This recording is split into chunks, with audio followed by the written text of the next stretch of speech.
सुप्रभात। सुप्रभात। 8 दिन की छुट्टी कैसी रही बच्चों? ठीक रही ना? हम सब गणपति उत्सव मना रहे थे, है ना? बाप्पा देखने के लिए कोई बाहर तो नहीं गया ना? बाहर तो कोरोना है ना? चलो के अभी छुट्टी कर, पढ़ाई शुरू। इसीलिए आज फिर से आप सभी का हिंदी की क्लास में स्वागत है। देखो, पिछले क्लास में हमने इस पाठ किया था। ये डॉक्टर अब्दुल कलाम जी का आत्मकथनात्मक पाठ था।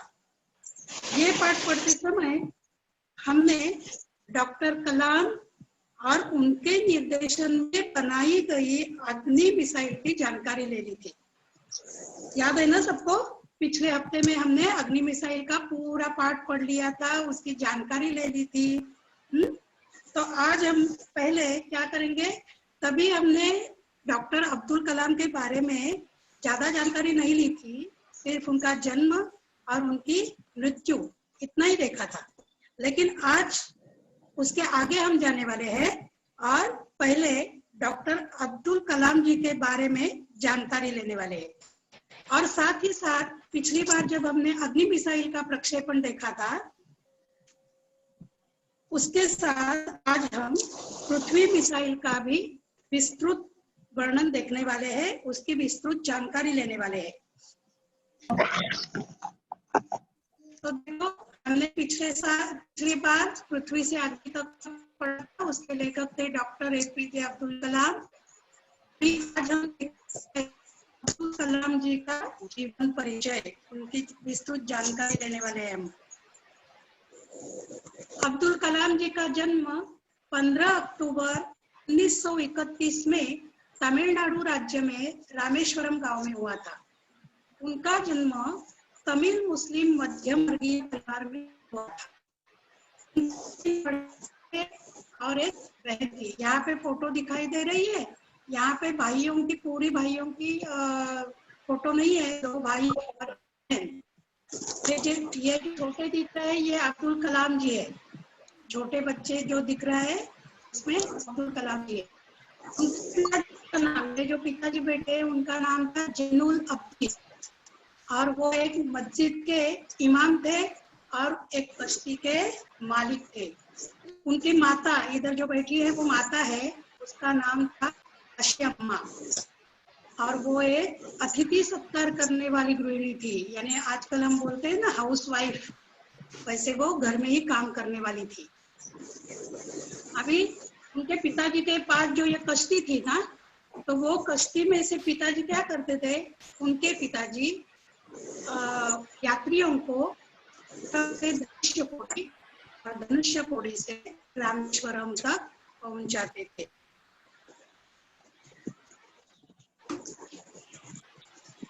अब डॉक्टर कलाम जी अपने बड़े भाई के साथ बहुत ही जुड़े हुए थे।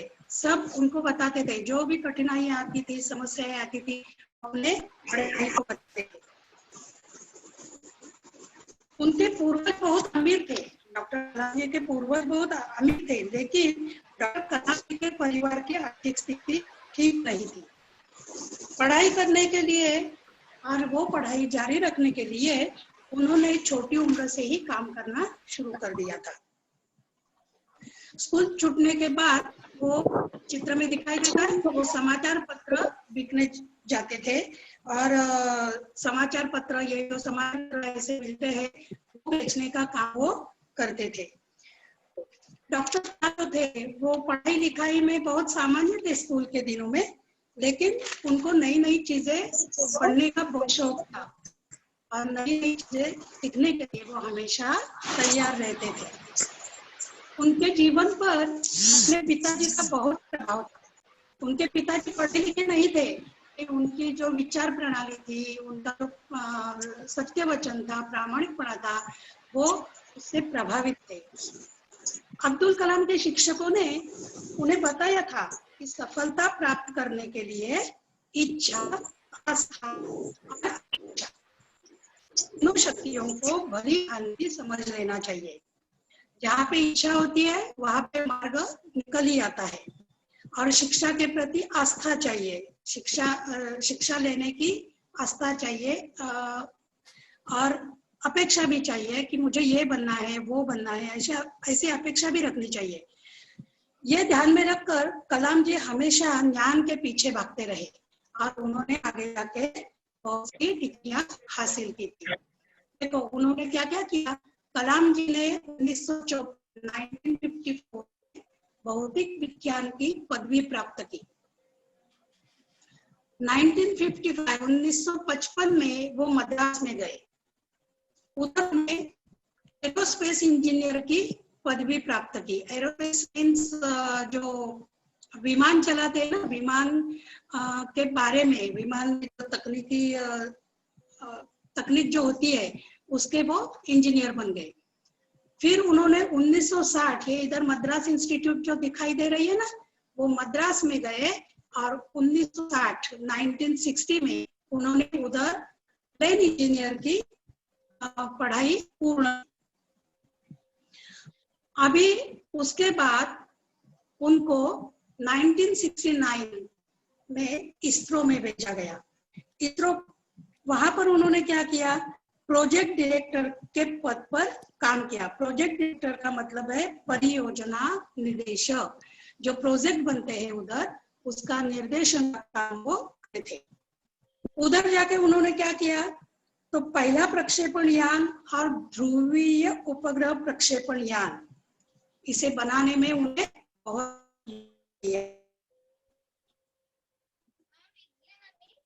1980 में भारत सरकार ने डॉक्टर कलाम के निर्देशन में एक मिसाइल प्रोग्राम तय किया और उसे शुरू करने के लिए सोचा था। बाद में कलाम जी के निर्देशों से ही पृथ्वी और अग्नि जैसी मिसाइलें बन गई, इसीलिए उन्हें मिसाइल मैन भी कहा जाता है। ये पिछली बार हमने देखा था कि उनको मिसाइल मैन क्यों कहा जाता है। डॉक्टर कलाम जी, ये पृथ्वी और अग्नि मिसाइल उन्होंने तैयार की और इसीलिए उन्हें मिसाइल मैन भी कहा जाता है। डॉक्टर कलाम जी भारतीय गणतंत्र के 11वें राष्ट्रपति बने। जनता के राष्ट्रपति इस नाम से उन्हें जानते हैं। जनता के राष्ट्रपति का मतलब है, जब वो चुनाव के लिए खड़े थे तभी बहुत सारे मत लेकर या बहुत सारे मतों से वो चुनाव जीत चुके थे। ऐसे वो अपने भारत के पूर्व राष्ट्रपति, जाने माने वैज्ञानिक और अभियंता के रूप में विख्यात है।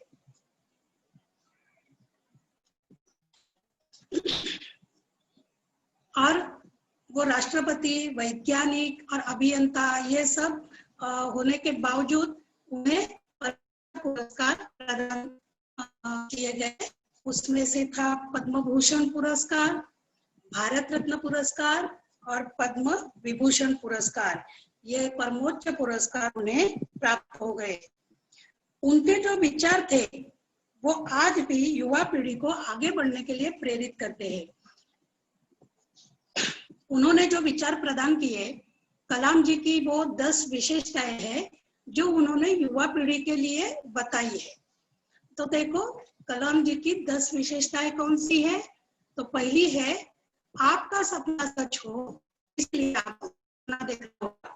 सिर्फ मुझे ये चाहिए वो चाहिए करके नहीं होता है। तो पहले सपना देखना चाहिए कि मुझे यही बनना है, हमें बढ़ना चाहिए। दूसरा क्या है, श्रेष्ठता एक सतत प्रक्रिया है, कोई हादसा नहीं है।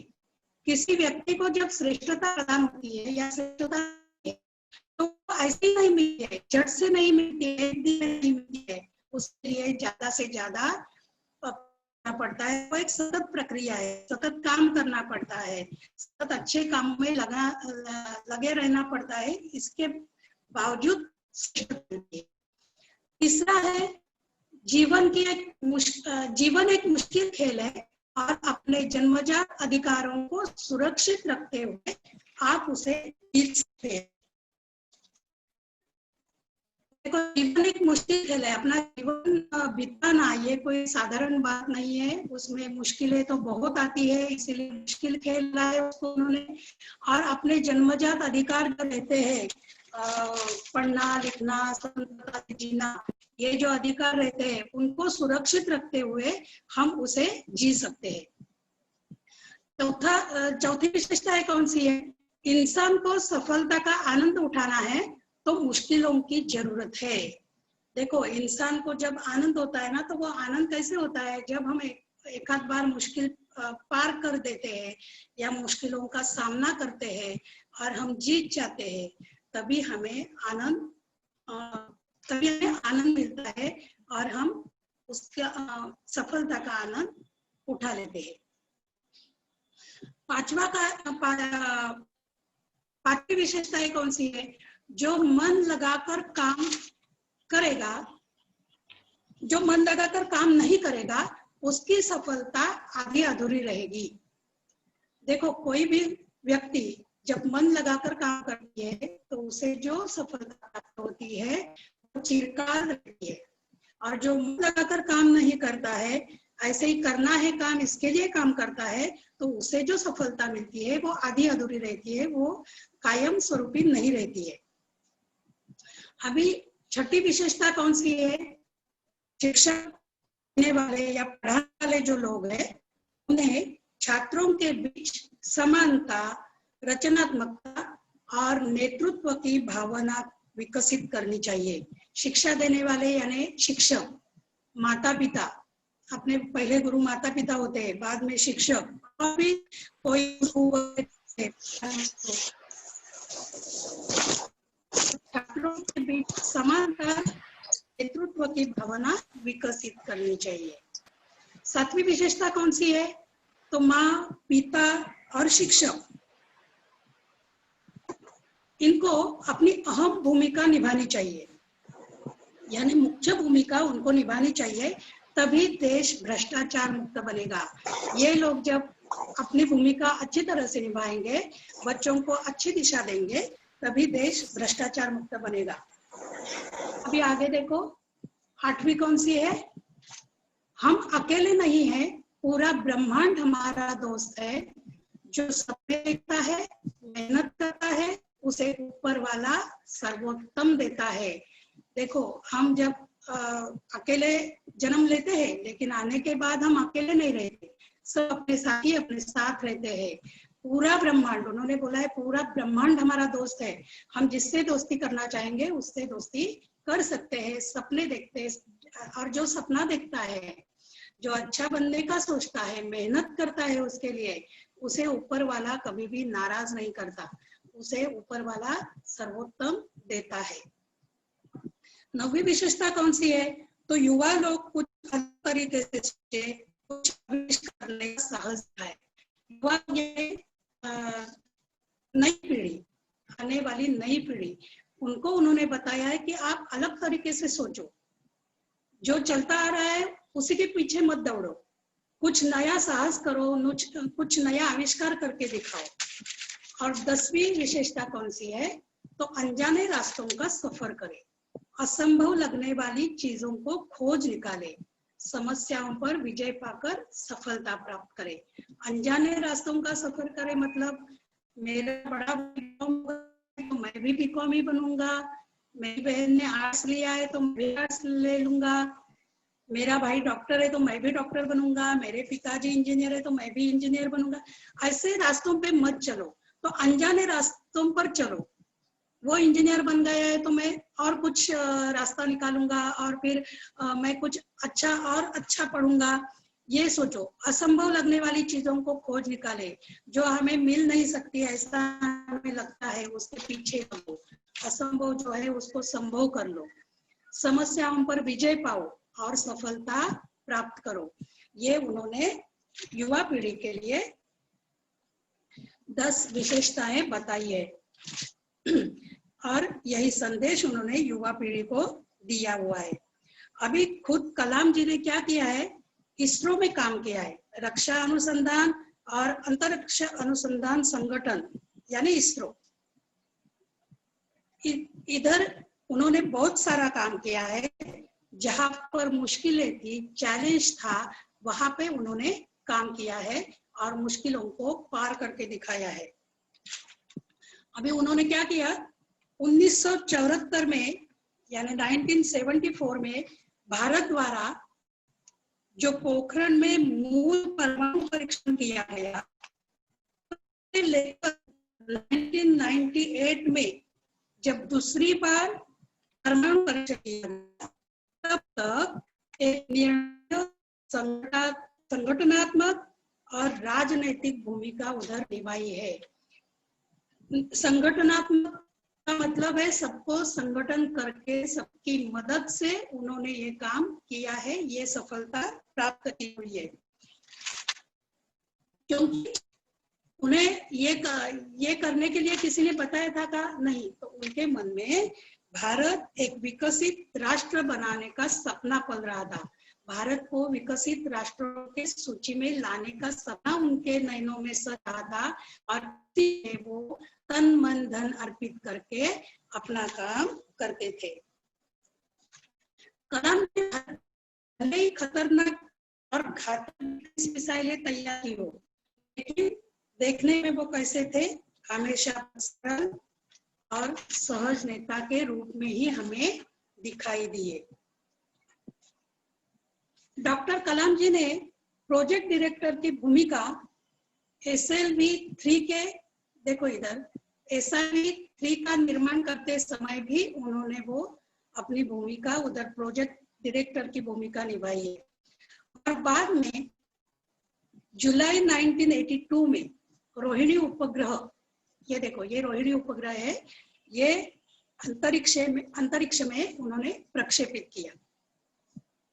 और उसके बाद अपना भारत देश अंतरराष्ट्रीय अंतरिक्ष क्लब का सदस्य बन गया। जब SLV-3 का निर्माण हो गया और रोहिणी उपग्रह अंतरिक्ष में प्रक्षेपित किया गया, उसके बाद अपने भारत देश का नाम अंतरराष्ट्रीय अंतरिक्ष क्लब में गया, नहीं तो अपना भारत देश का नाम तब तक उस क्लब में नहीं था। और जब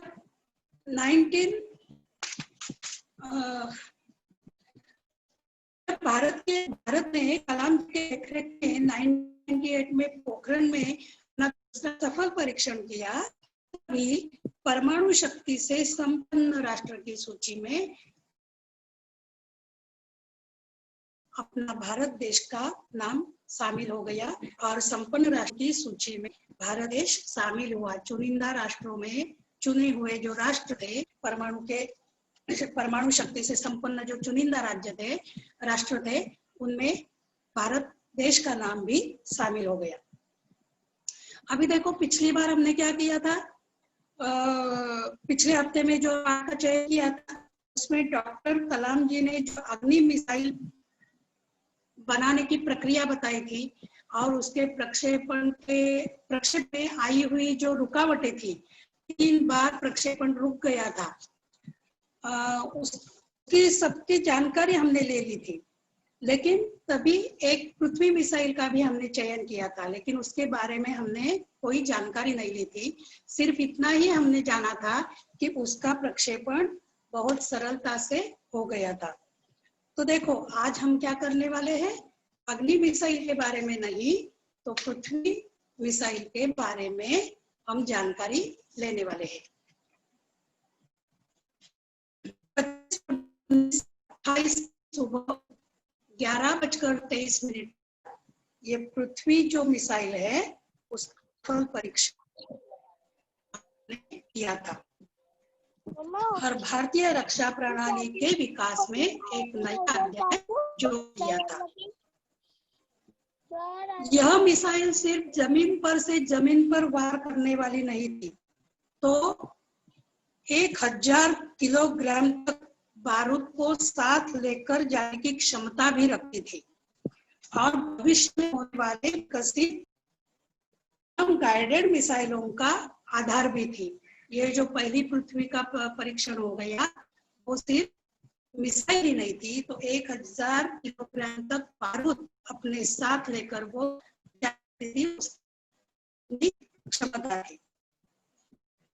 अभी देखो, अभी ये मिसाइल जो है ये अभी निर्मित हो गई इसी युग में।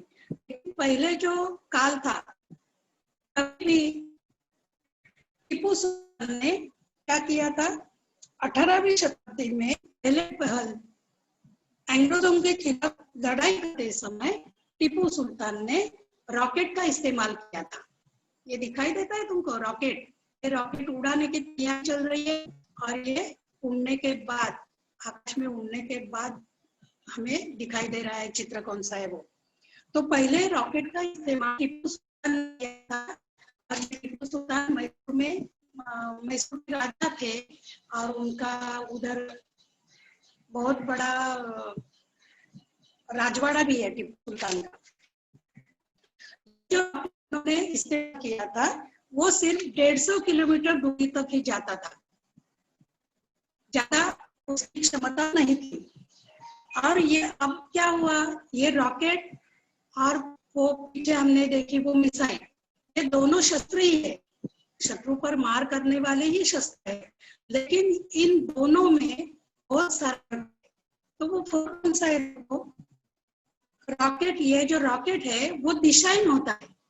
जब एक बार हम चलाएंगे शत्रु के ऊपर, वो जब चलाएंगे तो शत्रु को ध्वस्त करके ही आएगा, ये रॉकेट जाएगा ऐसा नहीं है, क्योंकि ये दिशाहीन है, किसी भी दिशा में जाकर गिर सकता है। अपने लक्ष्य से भटकने की संभावना इसमें ज्यादा होती है। लेकिन मिसाइल ऐसे नहीं है। मिसाइल का क्या है, इसमें दिशा सूचक यंत्र लगाया जाता है। मिसाइल में दिशा सूचक यंत्र लगाने से क्या होता है, वो निश्चित दिशा में आगे बढ़ती है और अपना लक्ष्य बराबर से भेद करती है। खाली मिसाइल कभी खाली जाती है, अपना लक्ष्य भेद करती है। अब ये पृथ्वी एक के बाद भारत ने परमाणु प्रदेश निर्मिति से पृथ्वी 2 का निर्माण किया। ये जो आप देख रहे हैं चित्र 2 का, और 20 नवंबर रात में एक के बाद एक दिखाई दे रहा है, एक के बाद एक उसका सफल परीक्षण भी किया। परीक्षण का मतलब आप जानते हो, परीक्षण कहते हैं हम जब कोई कुछ भी तैयार करते हैं तो वो चलता है कि नहीं। जब रनिंग मॉडल भी बनाते हैं हम लोग साइंस में, वो चलता है कि वो पहले के बाद 20 नवंबर को परीक्षण भी किया। इस पृथ्वी 2 की मारक क्षमता 250 किलोमीटर तक है, 250 किलोमीटर। और इसका परीक्षण DRDO के वैज्ञानिकों की निगरानी में किया गया था। ये मिसाइल 500 से 1000 किलोग्राम तक शस्त्र अपने साथ ले सकती है। और ये 2 इंजनों से संचालित है, सिर्फ एक नहीं। दिखाई देता है तुमको, सबको दिखाई देता है इधर जो चित्र है, आप यहाँ देखो, ये देखो, ये 2 इंजन इधर लगे हुए थे। एक ही साथ 2 मिसाइलें आकाश में जाती थी। और यह मिसाइल अंधेरे में ध्वस्त कर सकती थी। इसमें लक्ष्य करने के लिए आधुनिक दिशा दर्शक प्रणाली लगी हुई थी। और जवानों को में पहुंचा सकती थी।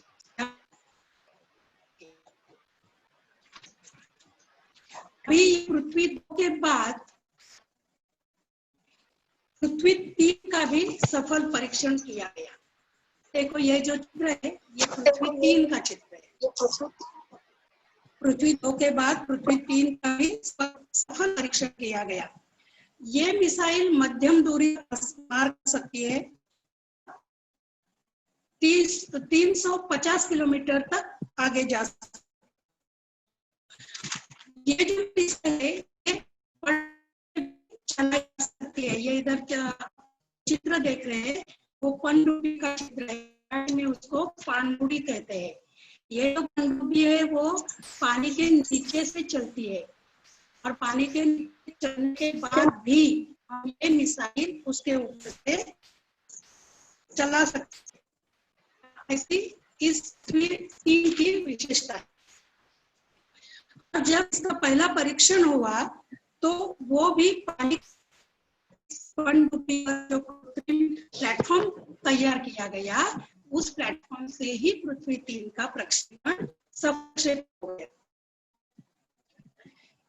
इस प्रकार हमने क्या किया, पृथ्वी के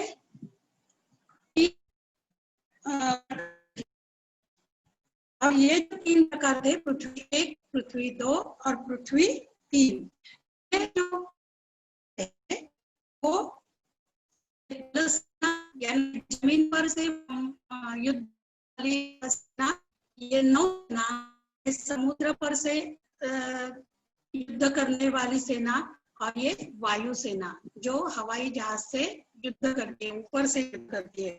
ये जो 3 सेना है अपनी भारत रक्षा के लिए, इसके लिए अलग अलग तैयार की। पृथ्वी की जो वायु है 3 प्रकार की है, ये 3 ही सेना के लिए अलग अलग प्रकार की गई। नौसेना, ये नौसेना और ये वायुसेना, दोनों के लिए सिर्फ 250 किलोमीटर की दूरी तक मार करने वाली मिसाइलें बनाई गई। जो है जमीन से 350 और 150 किलोमीटर दूरी तक जाने वाली मिसाइलें तैयार की गई। आगे देखो, इस प्रकार पृथ्वी मिसाइल के 3 प्रकार देखे, जमीन से जमीन पर मार करने वाली और तरल ईंधन यानी लिक्विड ईंधन इसमें चलाया जा सकता है। ऐसे पृथ्वी के 3 प्रकार हमने देखे प्रक्षेपास्त्र के। अभी पहला कौन सा है, पृथ्वी 1, इसकी मारक क्षमता 150 किलोमीटर है और 1000 किलोग्राम तक शस्त्र साठा धारण करने की क्षमता इसमें है। और थल सेना जो है, जमीन पर से लड़ाई करने वाली सेना है, इसके लिए बहुत उपयुक्त है। अभी पृथ्वी 2 का जो निर्माण किया गया, उसकी मारक क्षमता है 250 किलोमीटर, 250 किलोमीटर, और ये 500 किलोग्राम तक शस्त्र साठा धारण करने की क्षमता रखती है।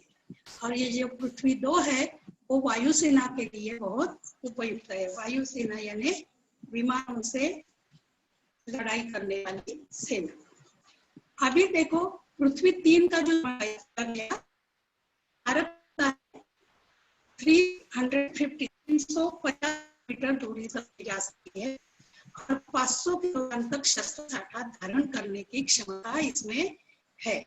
और ये जो पृथ्वी 3 है वो नौसेना के लिए अत्यंत उपयुक्त है। अभी ये जो तीनों जो मिसाइल है वो अपने स्वदेशी तकनीक से ही विकसित की गई है और द्रवित इंजन से संचालित है। इसमें लिक्विड इंजन भर जाता है और उससे वो संचालित की जाती है। अभी ये पृथ्वी मिसाइलें तैयार करने का अब्दुल कलाम जी ने और भी कई सारे मिसाइलें तैयार की, स्वदेशी मिसाइलें सब। किसी भी राष्ट्र से अपना देश मिसाइलें निर्यात आयात नहीं करता है। तो देखो पृथ्वी के बाद भारत ने आकाश, ब्रह्मोस्त्र, सागरिका, प्रहार, अग्नि, धनुष, ऐसी कई प्रकार की मिसाइलें बनाई। अभी हमने क्या किया, पृथ्वी और अग्नि की जानकारी को ले ली है। अभी ये जो से तो नहीं है, विकसित की है। और ये जो मिसाइल है ये भारतीय सेना में शामिल की गई है और ये तीनों मिसाइलें सेना को मजबूती प्रदान करती है। मजबूती प्रदान करती है यानी युद्ध में उनको बहुत उसकी मदद पहुंचती है। पृथ्वी का परीक्षण समय समय पर प्रायोगिक क्षमता जांचने के लिए किया जाता है। एक बार तो रखा, सिर्फ युद्ध में उसको इस्तेमाल किया ऐसा नहीं होता है, तो बार बार उसका परीक्षण किया जाता है। अभी ये जो सब मिसाइलें हैं आकाश है, ब्रह्मोस है, सागरिका है, थार है, अग्नि है, धनुष है, पृथ्वी है। ये सब मिसाइलों की अपनी अपनी एक खूबी है, विशेषता है। इन सब शक्तिशाली मिसाइलों के कारण ही आसपास के राष्ट्र भारत देश से बहुत डरते हैं और इसकी वजह से आज अपना कुछ चुने हुए शक्तिशाली राष्ट्रों के साथ खड़ा है और आत्मनिर्भर बन गया है। आपकी समझ में आ गया पाठ बच्चों? हाँ टीचर। पाठ आ गया आपकी समझ में? हाँ। अभी को करना है, ये जो मैंने मिसाइलों का नाम बताया ना कि सागरिका, ये जो मिसाइलें तैयार की गई है इसका आपको क्या करना है, गूगल पे या फिर विकिपीडिया पे या बीबीसी न्यूज पर जाकर उसकी बहुत सारी जानकारी आपको करनी है। मैंने पृथ्वी और ये 2 मिसाइलों की जानकारी आपको दे दी है, तो आपका यही होगा कि इन बाकी मिसाइलों की जानकारी आपको ढूंढनी है। और आज हम यहाँ पे ही रुकते हैं और अगले हफ्ते फिर से इसी क्लास में मिलेंगे। तब तक थैंक यू, धन्यवाद।